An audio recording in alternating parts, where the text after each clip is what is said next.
আপনাদের সকলকে এসো গপ্প শোনাইয়ের একটা নতুন এপিসোডে সুস্বাগতম। আপনারা শুনছেন হাওয়া বদল। এই গল্পে আপনারা প্রেম, পুরাণ, থ্রিলার, প্রতারণা এই চারটে জিনিসই একসাথে পেতে চলেছেন। আমরা আমাদের শ্রোতাদের একটি বিষয় অবগত করতে চাই। আমাদের গল্পের সমস্ত ঘটনা ও চরিত্র কাল্পনিক এবং বাস্তবের সাথে এর কোনো মিল নেই। যদি আমাদের গল্পের কোনো অংশ বাস্তবের সামঞ্জস্য খুঁজে পায় তাহলে তা সম্পূর্ণ কাকতালীয়।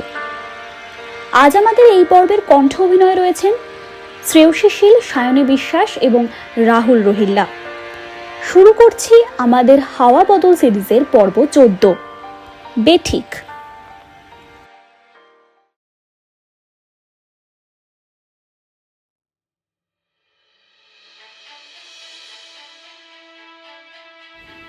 ধৃতি শাড়িটা মাধবী দেবীকে দেখালো।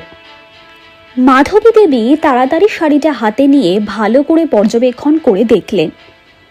হ্যাঁ, শাড়িতে সত্যি রক্ত লেগে আছে। মাধবী দেবী অবাক হলেন, বললেন, এটা কি করে হতে পারে? দুর্গা আমাদের তেমন মেয়ে নয়। আচ্ছা, অন্য কোনোভাবে লাগেনি তো? ধৃতি একটা নিরুপায় ভাব দিয়ে বলল, অন্য কিভাবে হবে লেডিজে? মাধবী দেবীর মনে এক অদ্ভুত সন্দেহ ঢুকল। তিনি মনে মনে ভাবলেন, দুর্গা কোনো কঠিন রোগে আক্রান্ত নয় তো? মাধবী দেবীর সমস্ত দুঃখ, তার সমস্ত বিভ্রান্তি, তার সমস্ত প্রশ্ন তিনি দেবী দুর্গার পায়ে অর্পণ করেন। দুর্গার জন্য তার মন ব্যাকুল হয়ে উঠল। তিনি দেবী দুর্গার কাছে গেলেন, কষ্ট জানালেন মায়ের পায়ে। দেবী দুর্গা কি তার কথা শুনলেন? হঠাৎ রান্নাঘর থেকে রুদ্র ডাক পারল। মাধবী দেবী রান্নাঘরে গেলে রুদ্র তাকে বলল, नानी जी, आज खाने में जो जो बना है मैं बच्चे लोगों को सर्व करके दे रहा हूँ। आप भी आ जाइए और दोपहर का खाना खा लीजिए। আশ্রমের সবাই মাধবী দেবীকে তাড়াতাড়ি দুপুরের খাবার খেয়ে ফেলতে উপদেশ করেন, কারণ মাধবী দেবী বয়স্কা, তার শরীরের খেয়াল রাখা প্রয়োজনীয়। আশ্রমের সন্তানরা তার খেয়াল রাখেন ভাবলেই মাধবী দেবীর মন ভালো হয়ে যায়।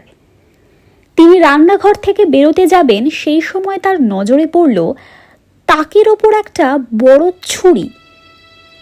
ছুরিটা দেখলেই হয়তো যে কোনো কারোর ভয় লাগবে। তিনি ভালো করে ছুরিটার কাছে গিয়ে ছুরিটা হাতে নিয়ে দেখলেন।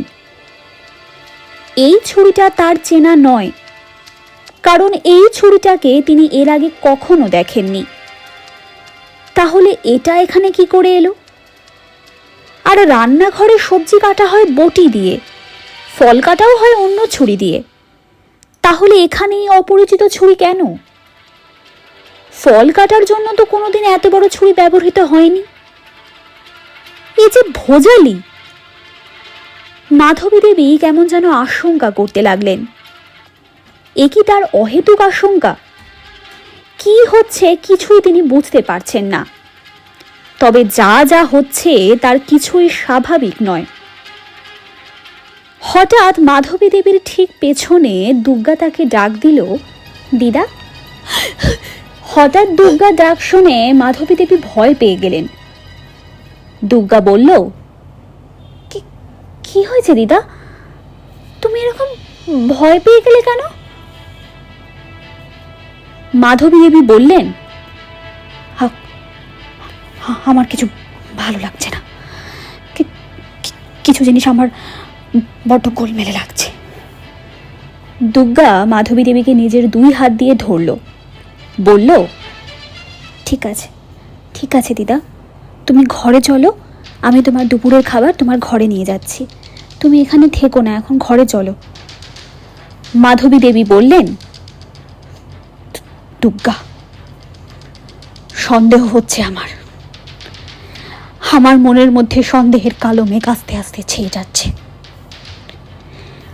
আজকে আমি তোর শাড়িতে রক্তের দাগ দেখেছি। দুর্গা করুণ চোখে মাধবী দেবীর দিকে তাকিয়ে রইল।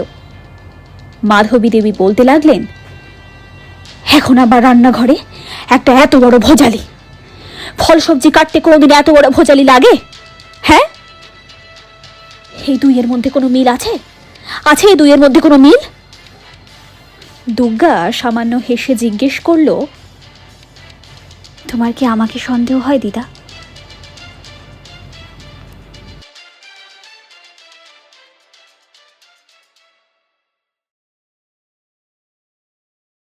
আমাদের এই পর্বটি ভালো লেগে থাকলে ভিডিওটিকে লাইক করতে ভুলবেন না, কমেন্ট করে অবশ্যই জানান আপনার মতামত, আপনার গল্পপ্রিয় বন্ধুবান্ধবদের সাথে শেয়ার করুন এবং সাবস্ক্রাইব করে পাশে থাকুন। আপনাদের একটি সাবস্ক্রিপশন আমাদেরকে অনেক মোটিভেট করে এবং আমরা ভবিষ্যতে আরও অনেক ভালো ভালো কন্টেন্ট আপনাদের জন্য আনতে চলেছি। ধন্যবাদ।